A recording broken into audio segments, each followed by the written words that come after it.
Today's story is a places you can't go and someone who went anyways type of story, and it is pure nightmare fuel, especially if you're claustrophobic. On August 17th, 2020, a police sergeant named Kevin Bingham was sitting inside of his cruiser in a parking lot in Scottsdale, Arizona with the windows rolled down when he heard a strange sound. He couldn't place exactly what it was. At first, it sort of sounded like a woman screaming, but then it kind of morphed into more of like a screech, like a cat would make in a fight. But at the same time, this sound was sort of echoey, almost like it was in a cave or something. But Sergeant Bingham is looking around him, and there's a school and a baseball field, there's houses and apartment buildings. I mean, he's in a typical American neighborhood. There's no caves anywhere near him. But regardless of where specifically this noise was originating from, what was clear to Sergeant Bingham is that whoever or whatever was making this noise sounded like they needed help, and so he decided he would go investigate. So Sergeant Bingham left the parking lot, turned right onto the road, and began driving roughly in the direction of the sound. But again, remember, the sound is kind of echoey, it's very hard to place where it's coming from. But as he continued driving down this road, Sergeant Bingham realized the noise was getting louder, and so he must be getting closer. And so just ahead of Sergeant Bingham at the end of this road is this huge health club. There's a big fitness center, and then behind it, kind of attached to it, was an outdoor pool area, and then surrounding the pool area was a 12-foot tall brick fence. And so Sergeant Bingham thought, based on the proximity to this noise, maybe the sound, the screeching sound, is coming from somewhere in this health club. And so Sergeant Bingham drives up to the health club, parks his cruiser, he gets out, turns on his flashlight, and right away he hears more screeching, and immediately Sergeant Bingham can tell it's coming from inside of the enclosed pool area, behind that 12-foot tall wall. And so Sergeant Bingham can't see into the pool area, but again, he can tell, whatever it is, it's in there. And also, at the same time he's kind of pinpointing the sound, he can tell that this noise, this screeching sound, really doesn't sound like an animal. It sounds like a person. And so Sergeant Bingham runs up to the brick wall and he listens really intently to see if maybe in addition to the screeching sound, if he can hear, splashing sounds or some other activity inside of the pool area that would kind of give away what's actually happening. Maybe somebody snuck in after hours and now they're struggling to swim in one of these pools. But as he strained to listen, all he heard over and over again was the screeching sound, but nothing else. There's no splashing, there's no other activity, it's just the screeching sound. And so as Sergeant Bingham was wondering how he was going to get into this pool area to see what was going on, he looked over and he saw there were two gym cleaners coming out of the fitness center. And so Sergeant Bingham ran over to them and he asked them, like, hey, are you the only two that are working in this health club right now? Or is there somebody out in the pool area? And the cleaners looked at Sergeant Bingham and just shook their head and said, no, we are the only ones working right now, and we've been listening to that screeching sound too. We don't know what it is. And then shortly after they said this to Sergeant Bingham, suddenly the noises, the screeching sounds, changed. And it went from just being these guttural, high-pitched screeches to somebody yelling out a single word: help. And so the second Sergeant Bingham heard this, he grabbed his radio and called for backup. About 2 minutes later, another officer showed up, and right away the cleaners opened up the doors to the fitness center, and Bingham and the other officer ran inside. They cut through the huge gym to the very back, where there were doors that led out to the pool area. And this pool area is huge. It's actually the biggest part of this health club. And so they open up the doors, they go outside, and both officers are expecting to, see this person that's calling out for help. But instead, once they get outside, it's eerily silent, and there's absolutely no activity anywhere. Right in front of them are these two pools. There's this huge lap pool, no one's in it, the water is calm, and then next to it is another pool, a smaller pool that has a water playground right in the middle of it, but that one as well is devoid of people and totally calm.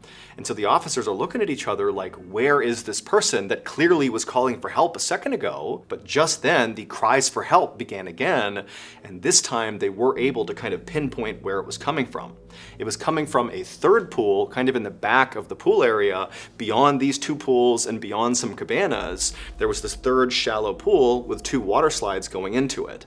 And from the sound of these screeches, it sounded very much like this person must be in or near these slides. And so at this point, Sergeant Bingham became a little bit skeptical that whoever this was really needed help.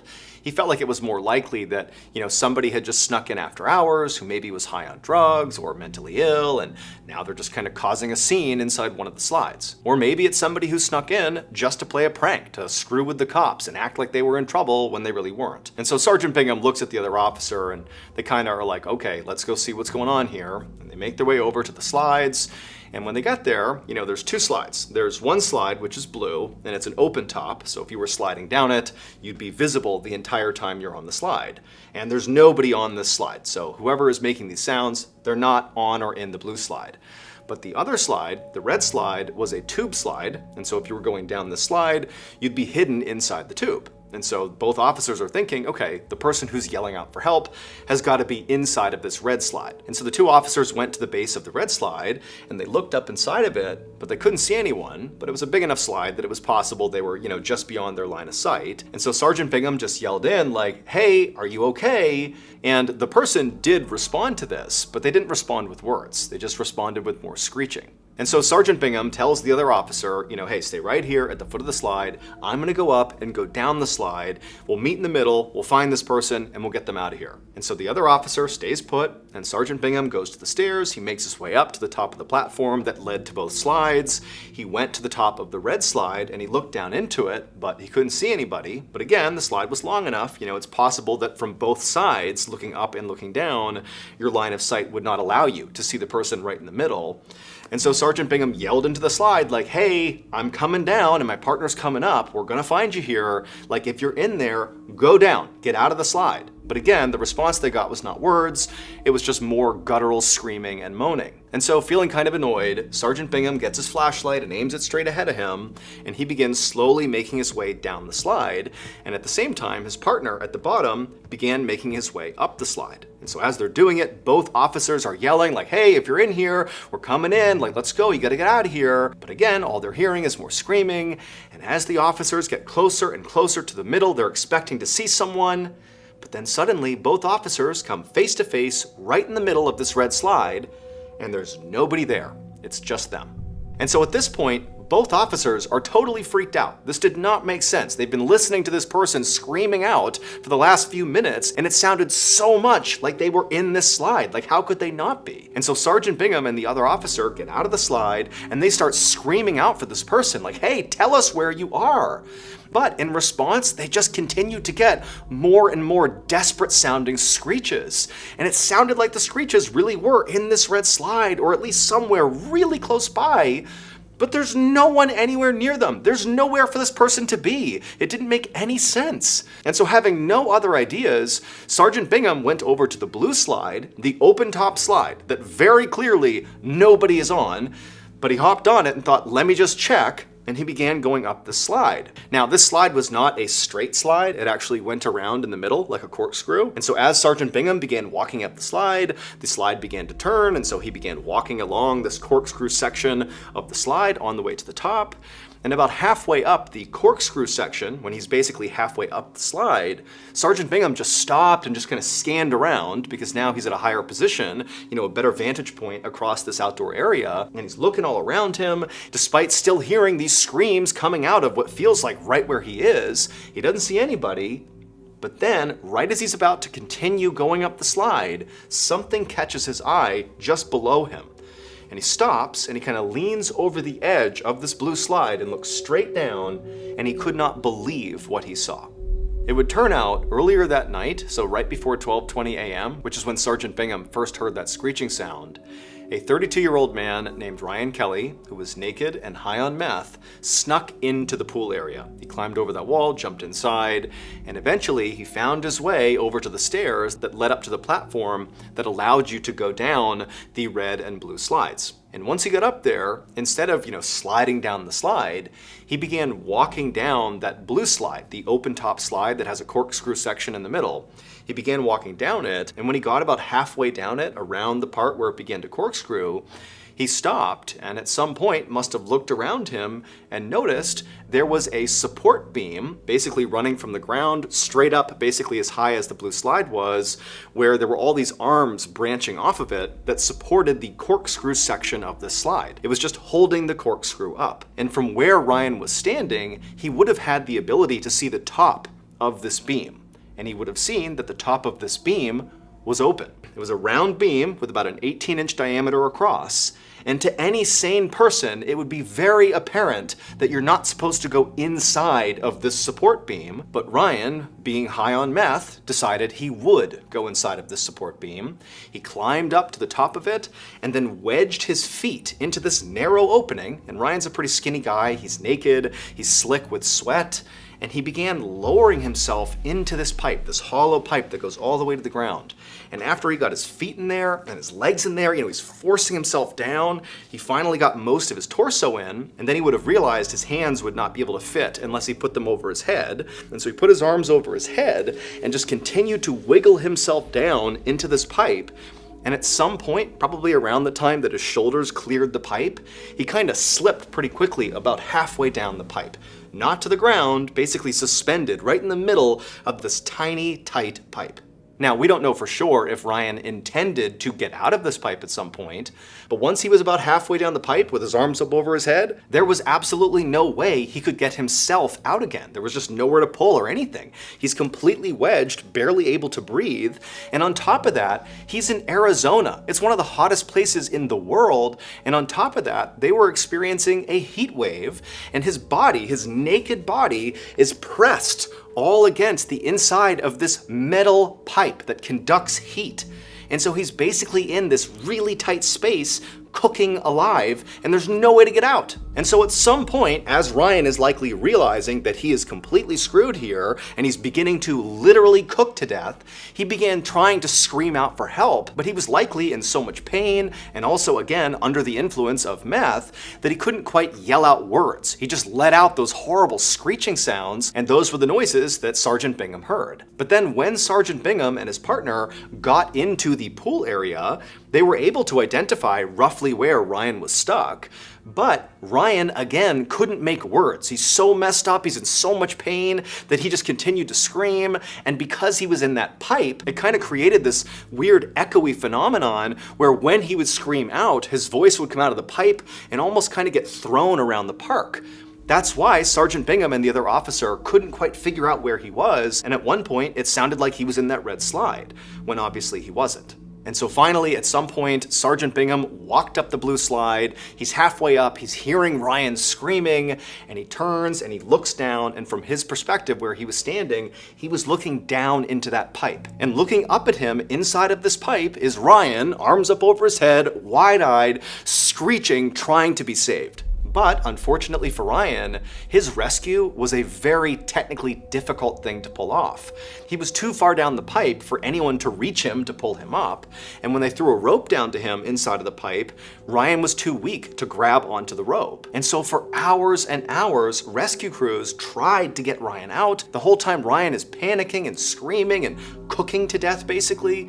They couldn't get him out, and so finally at the 7-hour mark after he was found, they had to bring in a crane, and they had to fully dismantle the slide and pull that pipe out of the ground. But unfortunately, by that point, it was too late for Ryan. He had passed away. An autopsy would show that ultimately what killed Ryan was the combination of the meth in his bloodstream and the extreme heat he was exposed to inside of that pipe. As many of you may know, the biggest event ever to come out of Ballen Studios is fast approaching.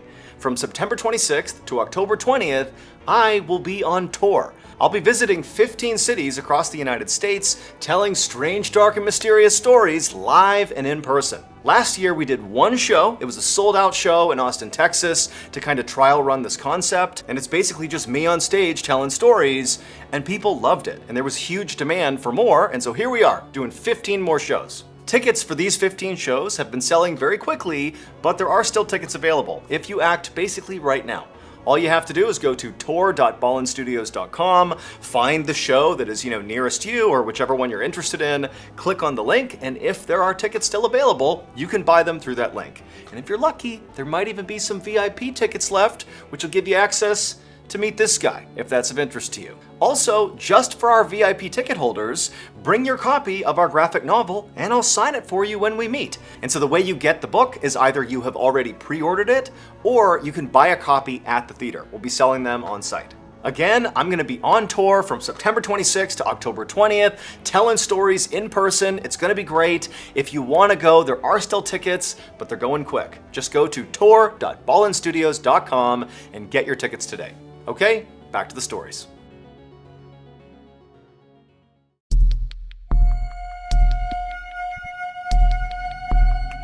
In 2003, 27-year-old Kurt Smith was employed as an engineer for the German shipping company called Hapag-Lloyd. Over the past year, he had completed 2 separate 4-month-long deployments with this company, and he enjoyed the work enough that he asked for a contract extension. It was granted, and on July 11th of that year, he boarded the CM London Express to begin his 3rd deployment. 3 months into it, one of the ship's pistons broke. The piston is the part of the engine that goes up and down inside the hollow cylinder of the engine block. They would need to turn off the engine in order to make this repair, and so they made an unplanned stop in Savannah, Georgia. Once they got there, Kurt, along with 7 people under his command, headed down to the engine room to begin the process. Over the next several hours, the men were able to extract the broken piston and put in the new one. But this was back-breaking work. It was so hot in the engine room. What they're moving around is so heavy and cumbersome, and they're all bickering with each other. And at some point, Kurt called out the foreman for being lazy, and the foreman did not like that, and he was very popular amongst this group. And so by the end of getting the piston back in, everybody in there just totally resented Kurt. But ultimately, they got it done, and Kurt cut everybody loose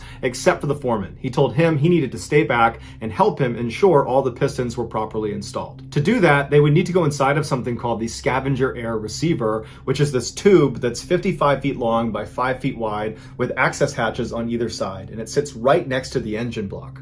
Each hatch on either end had 3 latches on the outside that were called dogs. And so Kurt undid the 3 dogs on his hatch and he opened it up. He crawled inside of the tube with his flashlight and he began crawling. And on his left side were these square cutouts, these windows called scavenger ports that looked into each of the engine cylinders. And so Kurt crawled along counting the different cylinders until he got to the 6th one, which is where they had replaced that piston. Meanwhile, the foreman went around to the aft hatch. He undid the 3 dogs, he opened up the hatch, and then using a remote controlled device, he was able to bring the pistons into position safely so Kurt could inspect them through the scavenger port. The procedure on the ship was if you were inspecting one cylinder, the expectation is you would inspect all of them. And that entire process took about an hour, and Kurt just didn't feel like doing it. He was tired, he had a bad day, he was hungry. And so after he was certain the new piston was working just fine, he kind of rushed his checks on the other cylinders, and after only about 20 minutes, he told the foreman that, yep, we're good, we can leave. So he and the foreman got out, they dogged their hatches, and they headed up to their rooms to change. Their captain had been told they had to leave port no later than 9:30 that night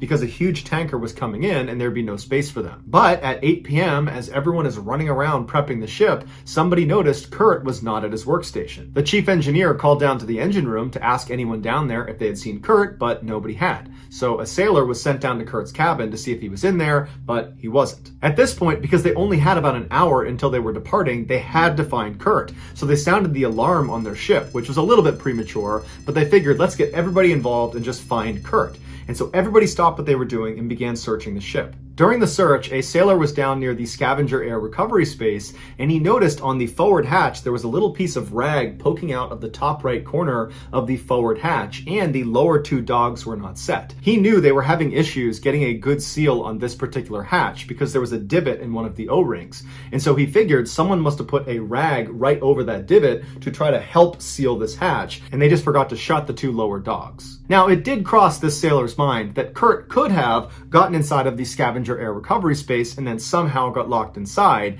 and so he did want to investigate. However, there was a very strict policy about who was allowed to actually open up the scavenger air recovery hatches, and it wasn't the sailor. It was only the foreman, the chief engineer, and Kurt. And so this sailor decided to play it safe and just close the lower 2 dogs, and then told his superior that there was this weird rag poking out of the forward hatch and that someone should go down there and open it up and see if Kurt's inside. And so his superior went and told the chief engineer, and so as the chief engineer is making his way down to check on this strange rag situation, the foreman, completely independently, had gone around to the back of the scavenger unit to the aft hatch, so not the one with the rag poking out of it, and he unlocked the 3 dogs, he opened the hatch, he looked inside and shined his light, didn't see anyone, shut the hatch, locked all 3 dogs, and then began to walk away right as the chief engineer came down and saw him. And he saw him securing the scavenger air unit, and he said, "Hey, I was just coming down here to check to make sure Kurt wasn't in there, and you just checked, right? He's not in there?" And the foreman said, "Yeah, no one's in there, it's all good." And so the 2 of them, the foreman and the chief engineer, did not check on the rag, they just left. The search for Kurt continued on the ship, but they could not find him. And so as 9:30 was approaching, the captain called the port authority, and he said, "Hey, we're down someone, can you please send someone out to look around?" And so a search on the land began, but they couldn't find Kurt. And so finally 9:30 came around, and the big container ship that was supposed to come in and take their place was just waiting right out in the water for them to leave. And so the captain did his best to linger for another 10-15 minutes, but finally they were forced to leave, even though they had no idea where Kurt was. So they fired up the engine and they left. The general consensus on the ship was that Kurt must have fallen overboard and drowned. Or maybe he ran ashore and ran off, but that was very unlike him. And so an investigation was launched, but it would probably be a while before anybody found out what happened to him. Finally, 2 days later, they arrived in port at Norfolk, Virginia. They powered off the engine and they got the ship ready to be put into harbor mode, where basically they open up all the hatches and they prep it to sit there for a while. And during that process, the foreman went down to the scavenger air recovery space and he opened up the forward hatch and he found Kurt. Although no one has all the details of what happened to Kurt, the leading theory is 2 days earlier, when he had done that abbreviated check of the engine cylinders, when he had basically cut it short with the foreman because he just didn't want to do it, he had gotten back up to his room and started to think to himself that if anything goes wrong with any of those pistons, that I'm going to be to blame, because the foreman was with me and I called the foreman lazy earlier and he doesn't like me, and so he's bound to turn me in. So Kurt decided he would go back down and do a more thorough check. But he didn't want anybody to know he was second guessing himself, and so he was going to do this alone, even though it was a huge no-no to go inside of the scavenger air unit by yourself. Because if you manage to get stuck in there by yourself, horrible things are going to happen to you, and there's nothing you can do to stop it. But Kurt was confident, so he headed down, he undogged the forward hatch, he swung it inside, he climbed in with his flashlight, and then somehow, once he got inside, he managed to fall backwards and hit the hatch door so hard that it swung shut, slammed, causing the upper dog to swivel and rotate down and lock him inside. He knew that nobody knew he was in there. He had made sure that nobody knew he was in there. He screamed for help, but nobody could hear him. The ship was so loud as it was, and being inside of this tunnel, no sounds getting out of it. And so he's looking around thinking what he should do, and he looks back at the door, the one that's sealed right behind him, and he sees the very top crack, there's a tiny sliver of light. Because even though one dog had sealed him in, because the other 2 had not, there was a little gap in the seal. And so he thought if he can just wedge his dirty rag into that little space and push it out onto the other side, someone will see it, will clearly recognize there's a foreign object hanging off of the forward hatch, and they'll have to open it up and they'll find me. And so once he wedged his rag up and through, he was confident he would be found, and so he slouched down against the back of the hatch and he just sat there waiting to be found. And then a little while later, he heard the sound of somebody not opening the hatch behind him as he thought they would, but instead locking the 2 dogs, making sure it doesn't open.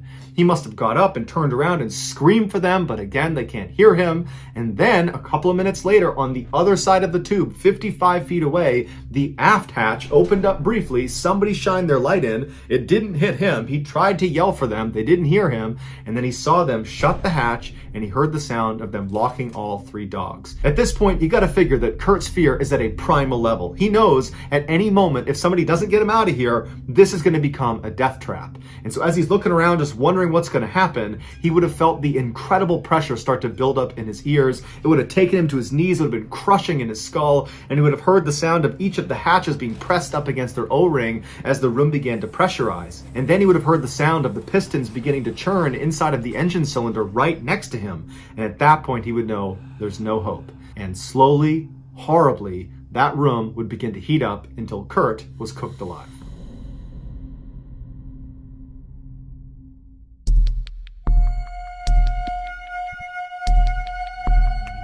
Midday on June 10th, 1981, an Italian man and his 6-year-old son walked to the edge of their property in Frascati, which is an area in Italy known as the hub of Rome's local wine industry. The father needed to repair a section of their fence, and his son, who he said had the soul of Huckleberry Finn, wanted to tag along. But as soon as the work began, Alfredo just wanted to go play in the vineyards, and so he ran off. And the father didn't think much of it because his son always played in the vineyards and just figured he would see him back at the house. When the father finished up the work around 7 p.m. and walked back into his house, he was surprised that Alfredo wasn't there. And so he asked his wife, have you seen our son? And she said, no, can you go out and find him because dinner's going to be on the table any minute. So the father goes back outside expecting to see Alfredo come running out from behind some hiding place, but he doesn't. And he yells out for his son and doesn't get a response. And so he begins walking his property and yelling for Alfredo, and he's not finding him. And so after 2 hours of looking, he finally just calls the police. The police arrive, and initially it's just a couple of officers with flashlights,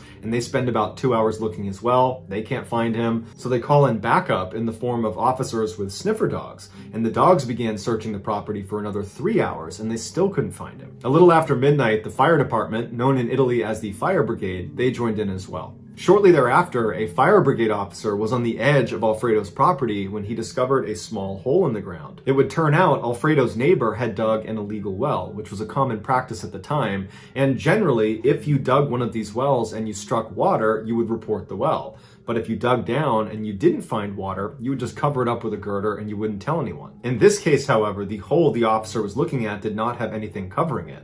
And so he knelt down and he yelled Alfredo's name into this hole, and at first he didn't hear anything. Then he yelled again, and he heard Alfredo yell back for his mother. Alfredo must not have seen the opening as he was running around playing, and he fell feet first into an 80-meter deep shaft. After Alfredo was found, the fire brigade took over rescue efforts, and so additional fire brigade units were called to help. But as soon as those additional units showed up, the captains of the different units began arguing with each other because it wasn't really clear how they were going to get him out. And unfortunately, the fire brigade immediately made a very bad decision. They decided to lower a plank into the shaft attached by a rope that he could grab onto, and they could pull him out that way. But when they lowered it at about 24 meters, the plank got stuck inside of the tunnel. And when they yanked on the rope to try to free it, the rope came off of the plank, but the plank remained wedged in the tunnel, blocking the tunnel. By the following morning, TV crews had swarmed the area, and one of them offered up a two-way microphone that could be lowered down into the hole so they could talk directly to Alfredo. When the microphone was finally lowered down next to his face, he was crying and pleading for them to get him out and that he missed his mother. Amateur spelunker Tullio Barnaby, a 23-year-old, had come over and joined the vigil that night. The plank plan shocked him for its foolishness,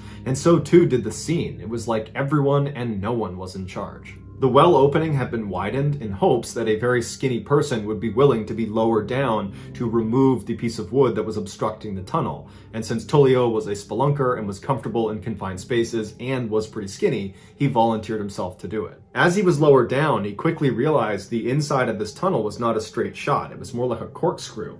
And so because of its windy nature, he was not able to get down to the wood. And so he signaled to go back up again. And when he reached the surface, he didn't have the wood in hand, but he told the fire brigade that because of the windy nature, it's unlikely Alfredo fell all the way to the bottom. He's probably stuck somewhere in the middle, which is a good thing. But we have to be really careful as we pull him out that we don't do anything that unintentionally causes him to slip farther into the hole. Tullio's suggestion was they go out and recruit professional spelunkers to be involved in the rescue because they would understand how to get someone out of such a tight space so far down in the ground. But the fire brigade disregarded his advice and said, we don't have enough time for that. At 6 a.m. the next day, about 12 hours after Alfredo's fallen into the swell, the fire brigade would make another very poor decision. They decided they would drill down another hole parallel to the one Alfredo was in, and they would drill down past the point they believed Alfredo was, at which point they would turn and drill laterally and connect to the tunnel Alfredo's in, grabbing Alfredo, pulling him across, and back up the new tunnel. Tullio objected, and he said the vibrations from this drill are almost certainly going to dislodge the boy and cause him to slip farther into the tunnel. But once again, the fire brigade did not listen to him. The drilling began about 2 hours later, and by that afternoon, Alfredo's plight had become major national news, with every single TV station playing a 24/7 live broadcast of the well, watching the drilling take place. Even the Italian president made a special trip to the well to see how it was going. But the drilling was very slow, and Alfredo, he had that microphone next to his head, and he was crying half the time, and the other times he was just pleading with them to get him out and saying he was cold or that he was tired, and the rescuers would say, we're going to be down there to get you, don't fall asleep, we're going to get you out of there.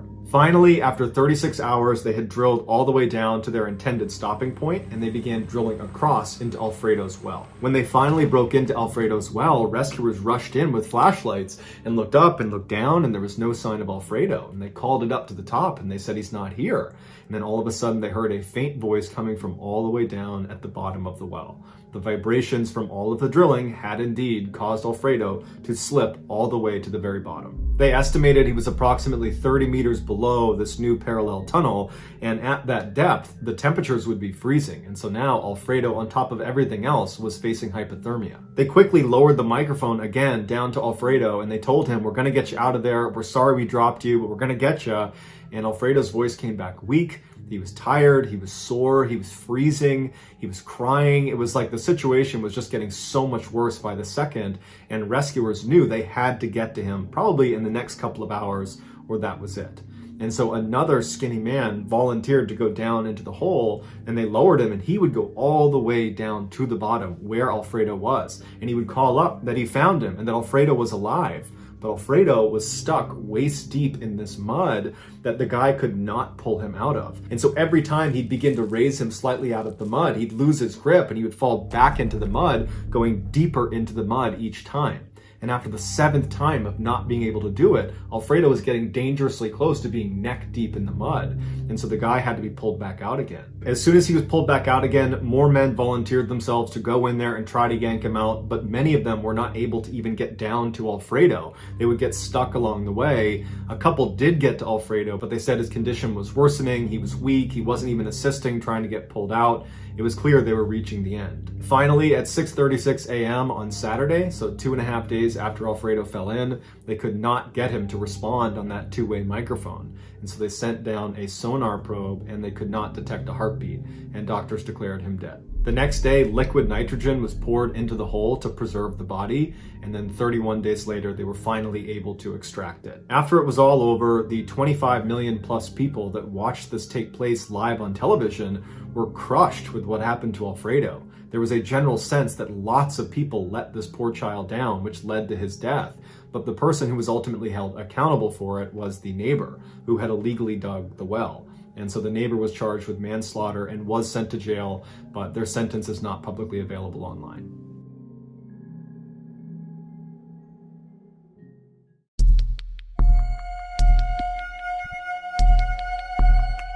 If you hop in a boat just off the coast of Aberdeen, Scotland, and you cruise eastward, after about 7 hours, depending on your speed and the weather, you would come across this massive man-made structure jutting up out of the ocean. It looks like a cross between a construction site and a corporate office building sitting on top of 100-foot-tall metal stilts. It's called Magellan, and it is an offshore oil rig, and it will remain in place until all the oil has been sucked up in that area. The people who work, often for weeks or months at a time, on rigs like Magellan are known as roughnecks, and they have one of, if not the most dangerous job in the world. All exterior surfaces on these offshore rigs are always slick, either with water or oil, and so there is a constant risk of falling, sometimes hundreds of feet. If you're up on a higher platform, you could fall to a lower platform, which could be fatal, or you could fall clean off the rig all the way to the ocean 100 plus feet below.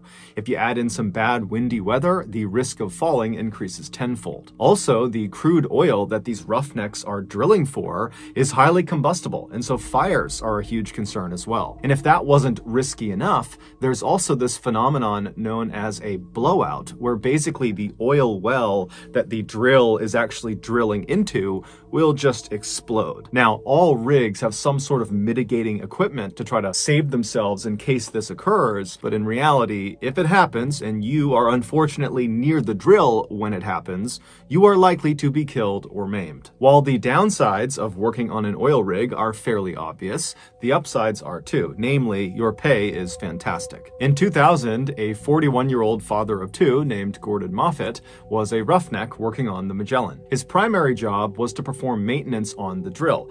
Now, these offshore rigs work great most of the time, but they do have a habit of breaking down fairly often. And for a drilling company, anytime they are not sucking out crude oil, they're losing money. And so it was just a known thing when you worked on one of these rigs that as soon as there is an issue that causes the drill to stop working, it must be fixed immediately. Whether it's day, night, horrible weather, good weather, it didn't matter. It had to be fixed right away. And so on the night of October 9th that year, Gordon had just gotten back to his quarters to end the day when he got a call on his radio that he was actually needed to come back out to fix a problem that had stopped the drill. Now, Gordon was a seasoned roughneck and he had grown quite accustomed to these late night calls to go out and fix things. And so he wasn't annoyed. He just put his stuff back on, turned around, and he headed out the door. When Gordon got to the main deck, which is this wide open metal platform right in the middle of the rig where the drill actually passes down through it on its way to the ocean,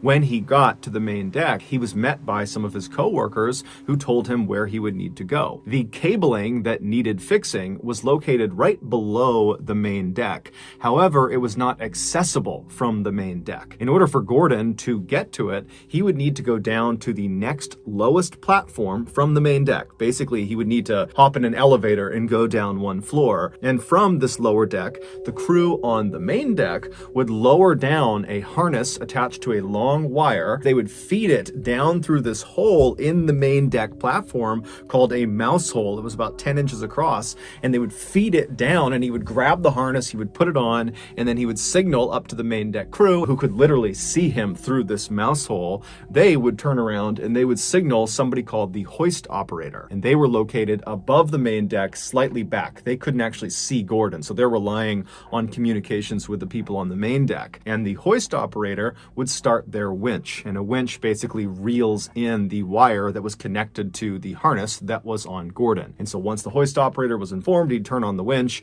and then Gordon would be raised up until he could access these cables, and then he'd do his maintenance and be lowered back down, and that would be it. Now, Gordon and the crew had done maintenance using this winch system many times before, so this was a very routine fix. So Gordon made his way from the main deck down to the slightly lower deck, and he looked up at the mouse hole, and he watched as the main deck crew members lowered the harness with the wire attached to it down through the mouse hole. And so Gordon grabbed the harness, he put it around his waist, and he secured it. And after he was sure it was on correctly, he signaled up to the crew on the main deck that he was ready to start, and they in turn turned around. They flagged the hoist operator who started the winch. And so very slowly, Gordon was lifted off the platform he was standing on, and he was brought up after several minutes, all the way up about 10 feet to access these cables. And as soon as he was parallel with them, he waved to the main deck crew, who were not far from him at this point, and he said, "I'm good." And so they turned around, they told the hoist operator, who stopped the winch. And so Gordon got his tools out and he began working on these cables, and the whole time he's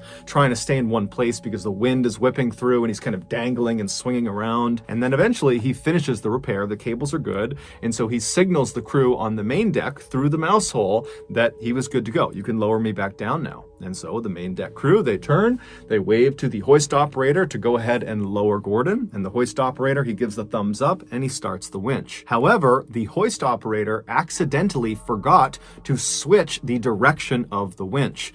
And so when he started it again, instead of the winch spooling the wire out and lowering Gordon, it continued to reel the wire in, pulling Gordon upward. Now, the winch did not move very quickly, and so it wasn't like Gordon is rocketing up towards the mouse hole. However, this problem was immediately recognized by Gordon and the main deck crew, and so they're frustrated. They're yelling up at the hoist operator saying, "Stop, stop, stop, reverse the winch." They're all waving and flagging this guy down, but the hoist operator, after he had hit start on the winch, had just kind of turned around because this is a routine thing they've done a million times before, and so he's not looking at the crew on the main deck, so he has no idea what's going on.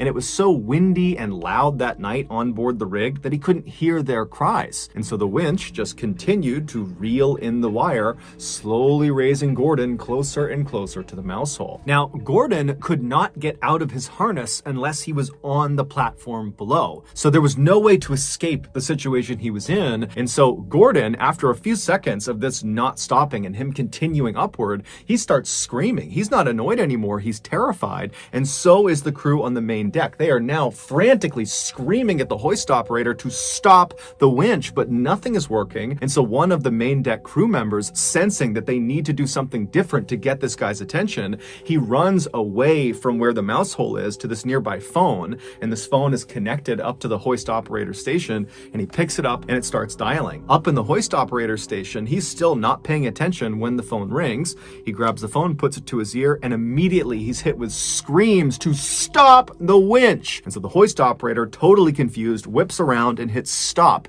on the winch. But it was too late. Just a few moments earlier, Gordon had finally been pulled all the way up right to the entrance of the underside of this mouse hole. And as he reached this hole, he tried to position himself in a vertical position so that maybe he could slip his upper body into the hole and he could just kind of slide through the hole. He'd still be hurt by it, but it would limit the damage. However, because of his harness being on his waist right in front of him, he couldn't get himself into a vertical position. He could only lay back in a horizontal one. And so when he reached the underside of the main deck and he's looking right at this mouse hole, he just put his arms and his legs out and tried to push himself back as if he could fight the winch and keep himself from going into this hole. But there was nothing he could do. And so his pelvis first was pulled into the 10-inch hole. And as his body begins to literally break in half, he's screaming out in pain. And then by the time the hoist operator had hit stop, Gordon was already deceased, and only a section of his torso actually made it up through the hole. Gordon's company was found guilty of being blatantly delinquent on many safety protocols, and so they were fined £60,000, and then they paid an undisclosed amount to Gordon's family.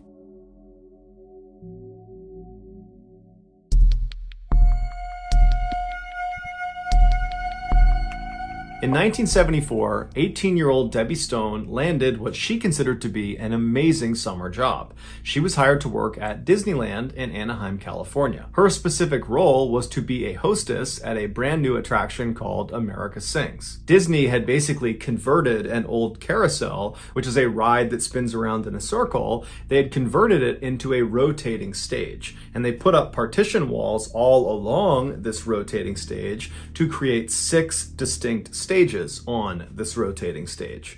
And so on each of these 6 stages were different sets of these robotic animals that played different songs about America. And so the way this would work, if you were in the audience, is you would walk into this theater that looked like a single theater with one stage right in front of you, but really what you were looking at is one of these 6 stages. And so the audience would sit down, they would see one of the acts, they'd see one performance on one of the stages, and then the stage would rotate. And so the audience would remain in the theater until all 6 stages had rotated in front of them and played their 2 to 4 minute long act. Debbie's job at America Sings was at the beginning of these shows where the audience would watch all 6 acts. She would go up before the very first act, she'd go on stage and she would greet the audience. And then the show would start, it would filter through all 6 of the stages, and then Debbie would get back on stage and she would say goodbye to that group of audience members. It was a simple gig and Debbie seemed to like it. And so on July 9th of that year, which was 9 days after this attraction had opened, and so it was 9 days after Debbie had started her job, Debbie was asked to come in for an evening shift. And so she left her house and she made it out to the attraction at about 10 p.m., which was right at the start of a show. And so she went right inside, she hopped on stage, she greeted the audience, and then she left the stage and the show began. And so over the next 30 minutes, all 6 of the stages performed their acts. And then after the 6th act was done, Debbie dutifully climbed back onto the stage. She said goodbye to the audience. And then as that audience was leaving the theater, she turned around and walked towards the back of the stage she was on. What happened next requires some additional explanation. Each of the 6 stages that made up this attraction had a fairly tall back wall.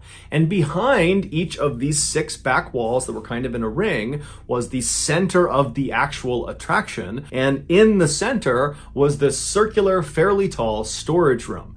This storage room did not rotate. It was stationary. These stages and their respective back walls, they rotated around this storage room. And the gap between the outside of the storage room and the back of any of these back walls was only a few inches. It was very narrow, but it was big enough that a person, in theory, could get stuck back there. So it was a real hazard. However, Disney did not put any specific safeguards in place to prevent their staff from intentionally or unintentionally going into this space. They just told their staff to not go back there and be careful. So back on July 9th, after Debbie has said goodbye to the audience and she's walked towards the back of the stage she's on, she decides to move from the stage she's on to the adjoining stage. And when she does that, she either trips or falls or something happens which causes her to fall into the narrow space between the two back walls of the two stages she was on.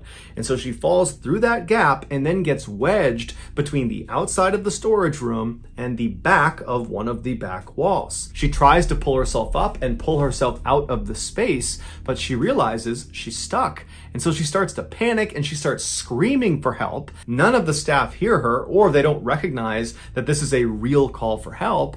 And this new wave of people that are coming in, the new audience, they're all talking loudly. There's music playing. They don't really hear her. And anyone that actually did hear her calling for help, they would later say they thought it was part of the show. And so as Debbie is screaming bloody murder, she cannot get out of this gap, this narrow gap she's stuck in. These stages, they start to move because the show is going to start. And because Debbie has nowhere to go, when the stage began to rotate, she got forcibly dragged and twisted and rolled, and her body began to contort, and bones started to break, and she was forced to continue moving through this narrow space because the stage was just going to keep on going until it reached its next position. And so finally, after it dragged her all the way to its next position, Debbie didn't die. She was grievously injured. She probably had dozens of broken bones, but she was alive and she's still totally stuck and she's screaming with every ounce of energy she has. But again, the audience, even though they heard her screaming, they assumed it was part of the show. And apparently the staff also heard her screams and convinced themselves it was just no big deal. And so 2 to 4 minutes later, when the act was complete, the stage began to rotate again. And so Debbie again is rolled and contorted and crushed and dragged and smashed and broken as the stage again rotates to its next position. And she's still not dead. She's screaming out for help. No one is coming to help her. And so the entire show would play out with the stage rotating through all of its sections. And then finally, at the end of the show, when one of the audience members alerted the staff that, hey, you should really go check out that screaming we heard. And at that point, they went for a look and they discovered Debbie, and she was very obviously deceased. Disney would pay a small settlement to Debbie's family, and then they would put up a number of safeguards on the America Sings attraction to make sure something like this never happened again. Hey everybody, if you haven't heard yet, we announced some really big news recently.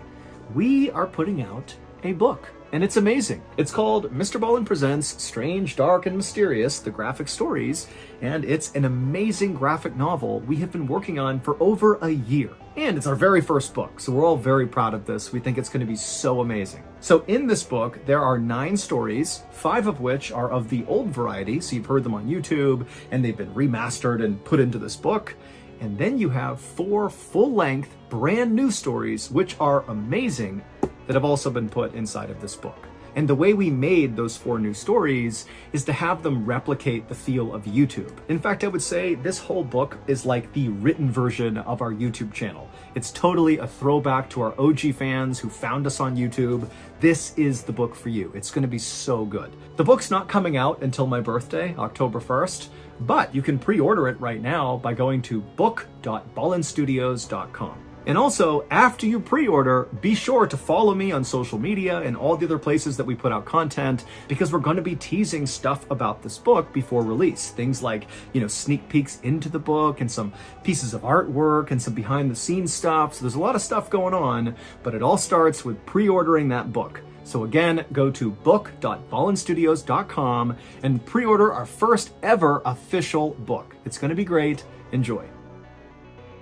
So that's going to do it. If you enjoyed today's stories and you're looking for more strange, dark, and mysterious content, well, you're in luck, because we have a whole slew of strange, dark, and mysterious podcasts under the Ballen Studios umbrella. We have the Mr. Ballen podcast, Mr. Ballen's Medical Mysteries, we have Wartime Stories, Bedtime Stories, we got Run Fool. They're all free, they're all awesome. You gotta go check them out. Go to any podcast platform and just look up Ballen Studios, and boom, you'll see all our podcasts. That's hundreds of hours of free content to binge right now. Enjoy.